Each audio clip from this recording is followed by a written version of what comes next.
So Dr. Zakir, the month of forgiveness, Ramadan, is upon us, and Allah has recommended us to be forgiving of one another during this month. Can you explain more about that? This is the month of forgiveness, and since we ask for forgiveness from Allah subhanahu wa ta'ala, Allah has also recommended that we human beings, we should forgive others. And there are several verses in the Quran which have explained this in detail. If you read Surah Al-Imran, chapter number 3, verse number 134, Allah subhanahu wa ta'ala says that you should forgive. Allah likes those who do good deeds. That means those who forgive, Allah subhanahu wa ta'ala likes them.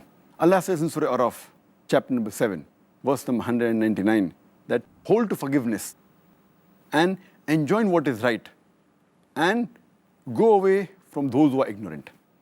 Furthermore, Allah says in Surah Nur, chapter number 24, verse number 22, Allah says that, and you should forgive. Wouldn't you want that Allah should forgive you?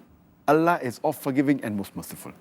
Allah says in Surah Taghabun, chapter number 64, verse number 14, that amongst your wives and children, there are some who are your enemies. But it will be better if you forgive them.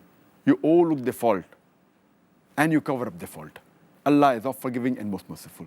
So Allah subhanahu wa ta'ala is encouraging the Muslims and the believers that it is better that you forgive as many people as possible, and Allah will forgive you. And we have the best examples in the prophets of Allah subhanahu wa ta'ala. We have the example in the life of Prophet Yusuf alayhi salam, where we know Prophet Yusuf, peace be upon him, that his stepbrothers, they had planned against him and they wanted to kill him. But Allah subhanahu wa ta'ala saves him. And later on, he is made the governor of Egypt.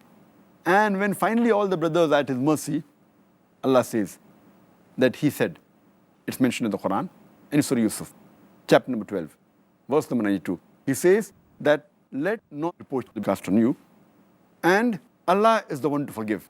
He's merciful. That means Yusuf alayhi salam, he forgives all his brothers. And he says Allah is merciful. We have the best example of forgiveness in the last and final messenger, Prophet Muhammad during Fateh Mecca. When the mushriks, when the pagans of Mecca, they killed many of his relatives, that killed his uncle, that killed many of the Sahabas. But when finally he had victory over them, he forgave all of them.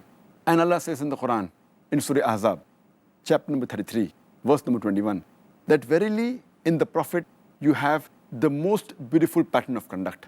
And Allah says in Surah Fussilat, chapter number 41, verse number 34, Allah says that repel evil with good. And you may never know, the person in whose heart is hatred against you, you will find that he will become an intimate friend of yours. That means repel evil with what is good. That is the best. And Allah repeats the message in Surah Shura, chapter number 42, verse number 37. He speaks about those people, that means the people of paradise. Those are the people who avoid shameful deeds and avoid major sins. And when they get angry, they forgive. So there are various verses in the Quran in which Allah subhanahu wa ta'ala gives us guidance to the human beings that we should forgive the other people. Well, Jazakallah khair, Dr. Zakir.